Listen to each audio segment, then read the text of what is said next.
Welcome back to the show. I'm Carl Cannon, Washington Bureau Chief of RealClearPolitics, joined now by a great American, Tim Shriver. Tim is the chairman of the Special Olympics International, co-creator of the Dignity Index. We'll talk about what that is in a moment. He's founder of CEO of Unite, which is an organization which seeks to fulfill the American promise through stories, solutions, and studies that bring us close together. He's also the host of the Need a Lift podcast, and Tim, we all need a lift. Yeah. These are tough times. Very tough. All right, let's start with this. I want to break this into two sections. One is we've had political violence is becoming normalized. We had this awful shooting of Charlie Kirk, but it wasn't. We had similar awful things. A couple of schools. We had these poor Minnesota lawmakers, ambushed in their own home. So I want to ask, first of all, what can our elected officials, thought journalists, and thought leaders, what should we be doing, people like you and me, Tim, to help break this fever? Yeah. Well, the first thing is and then I'll ask you about what ordinary people can do. Well, let's start with the. Yeah. Well, I think, Carl, the first thing is to ask the right question. And you've asked the right question. What can we do? And you're saying, what can politicians do? And then the implied question is, what can each of us do? There's too much discussion about who's responsible, who should we blame, how can we shame this person. Political violence, like every kind of violence, creates unspeakable tragedy, generations of pain. I'm familiar with it myself. Yeah. Charlie Kirk had children. That's all we need to know. Yeah, that's right. That's all we need to know. In a moment like this, human beings have many levels at which we exist, and one of them is the deepest level, and grief is something that allows us to connect with one another that in a way that transcends everything. The loss of someone you love suddenly, violently, unjustly, in a way that alters your life forever. That's a moment when we as Americans can look out at each other and say, I got you. If you're feeling pain because of this, if you're related, if you loved this man, I got you. I'm here for you. I have sympathy. Who hasn't sent a sympathy card? We need a national sympathy card. Well, Tim, I was thinking Gavin Newsom had a heartfelt statement. His initial podcast, he had Charlie Kirk on. They had a good exchange. Yeah. Fred Ryan at the Reagan Library put out this wonderful statement. Most elected officials rose to the occasion. Most of them, and I have to say, President Trump, and I understand Charlie Kirk was like family to him. I guess I want to give the president some leeway. He had an anger that was personal in this case, but he didn't. I'm not, and I get, again, I'm understanding of him, but he didn't really offer healing words. I don't think, and I don't want to judge him too harshly, but yeah. Well, look, in the moment, people react a lot of different ways. And, again, most of us have seen, and sadly, many of us have lived through situations where something horrific, unspeakable tragedy happens. And some of the reaction is grief. Some of the reaction is horror. Some of the reaction is hostility and anger and a search for someone to blame or shame or someone to attack. I mean, these are all normal human reactions. The question you're asking, though, is the right one, in my view, which is something is wrong with our culture. Something is wrong with our culture. We can't sugarcoat it anymore. And it's not an optional issue to address. Carl, you and I have talked about this before, but, there's a lot of issues in the country. There's tax rates, there's agriculture, there's employment, there's inflation, there's immigration, there's, international relations, there's wars. But this is no longer an optional issue. How we treat each other and the culture of contempt is no longer an optional issue for us to address, either as individuals, as groups, as faith-based institutions, as businesses, as schools, or as political leaders.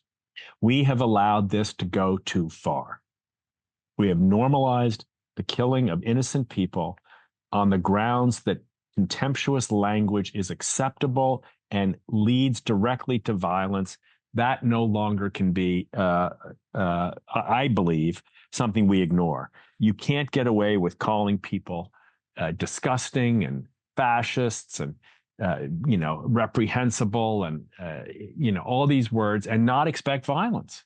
Yeah. Tim, when you say that, I realize and everybody, we're so tribal. People look to their own side. So when this happened, President Trump said, well, this is the natural, he said what you and I are saying, that this is a national outgrowth, the natural outgrowth of them calling me fascist and them calling me Nazis and then comparing me to Hitler. Um, uh, then President Obama, he gave an interview and he pointed out, he said, well, yeah, but he said, this didn't happen when I was president. And this president, Donald Trump, has called Democrats vermin. Well, what do we do with vermin, Tim? We exterminate them. So I mean, That's right. That's but right. what struck me, and is both of these guys are actually telling the truth, but they're pointing the finger in the other direction while doing so. Both of these things are true, and I don't. Why is it that we so myopic now? If it's somebody on our side, we kind of, oh yeah, they got over their skis a little bit. But if it's somebody on the other side, oh, they're destructive. They're trying to tear apart the country. It seems to me there's blame in both directions. I think, look, we all have to own that we're all part of this. We're all, like, if you're looking for someone who's singularly to blame or a group, you're looking in the wrong place. The best place, I don't want to sound trite here, the best place to look is in the mirror. Look at how I, Tim, how you, Carl, how our friends and neighbors, how the people we love and care about, how we talk about people who are different from us.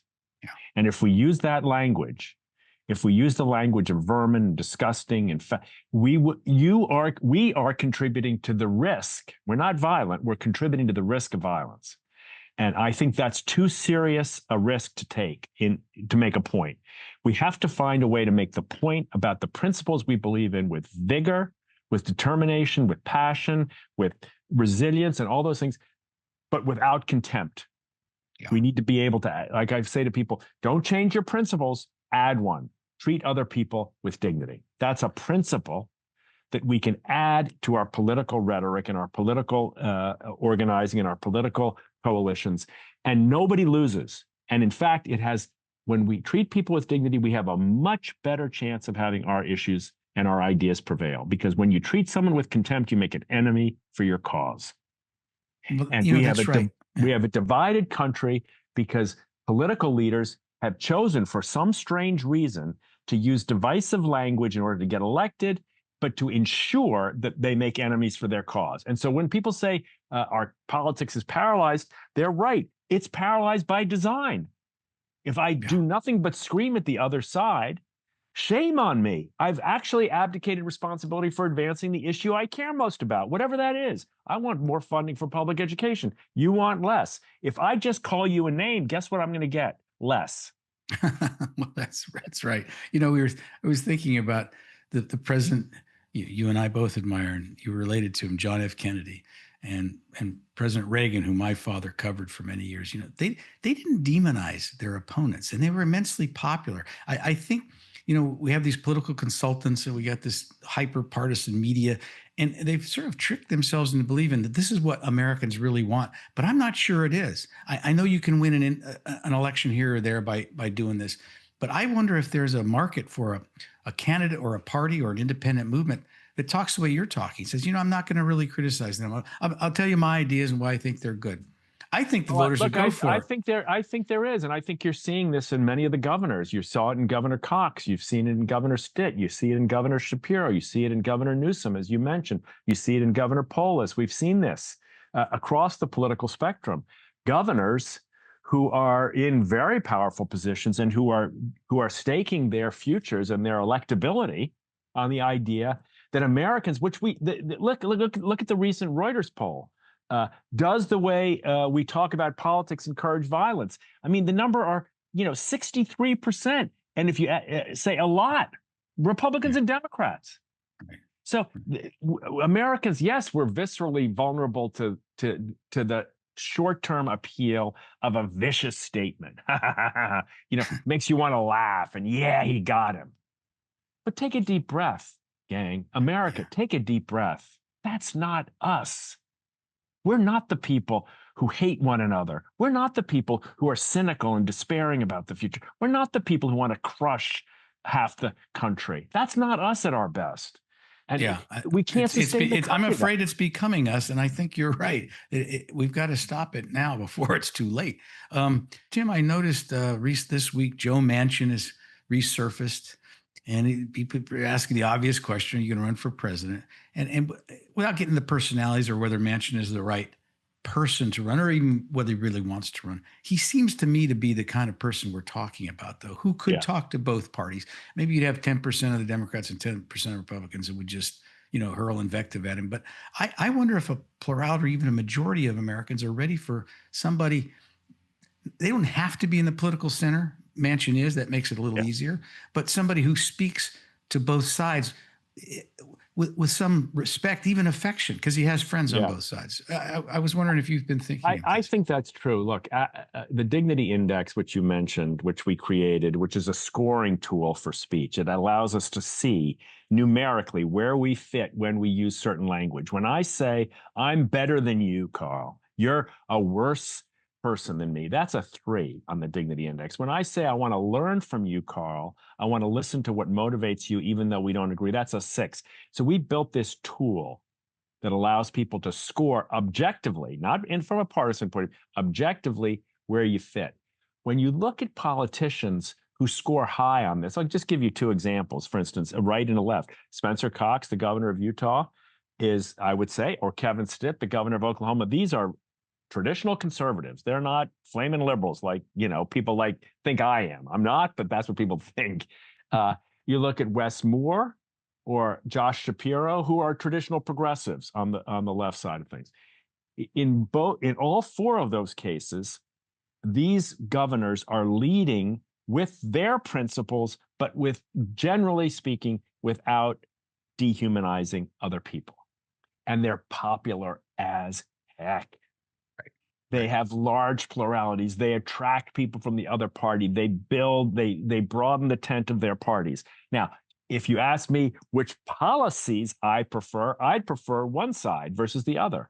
But what America needs is leaders on both sides who act that way. It's not that hard to do, Carl. You mentioned President Reagan. President Kennedy was like this. President Carter was like this. Presidents Bush were like this. President Clinton was like this. These are men who, in their leadership style, you can say, "Oh, I hated Clinton," or "I hated Reagan," or whatever. You can say all those things about their politics, but generally speaking, they knew how to speak to the other party and to try to broaden their appeal by treating people with dignity. Now, again, it's not a blanket statement that would hold up, but generally speaking, that politics can work, and that's what we're missing. All right. So, all right, you've mentioned 4 governors. I mentioned Joe Manchin. Let me mention a 6th name. See, do you think this person would be interested in running for president? Tim Shriver. Yeah, no. Tim Shriver grew up being asked that question from the time I was 5 years old. When you grow up in a political family, everybody says those kinds of things to you. But I think I spent my life as an educator. I worked 30 years in the Special Olympics movement, which I still love and work in. I think this country is a place where new ideas and better solutions and good people thrive. And when they do that, we stay on the front end on innovation. We're ingenious, we're results oriented, we're compassionate, we're good. The world sees us as good. We see each other as good. Even when we disagree, we work together side by side. That vision of the country, from my work, has come to me from more of a grassroots and more of a community-based. That's just the person I am. I would get chewed up in politics. I mean, it's easy to talk about it, but I'm not tough enough for that world. But I am tough enough to, I hope, to stand by my convictions. And here's the conviction. Right now, we're at a turning point in this country. And future generations will look back and ask, did that generation stand up for the ideals of the Declaration and the Constitution and the values of the United States of America, or did they abdicate? Did they allow a divisive, corrosive, contemptuous worldview to prevail? Did they give up on their youth? Did they stop saying to young people, you should believe in yourself and you should believe in the future? Did that generation meet the moment? And Charlie Kirk's death and Melissa Hortman's death and the attempts on the life of President Trump and Governor Shapiro, if Americans aren't feeling a wake-up call to that question, they're not paying attention.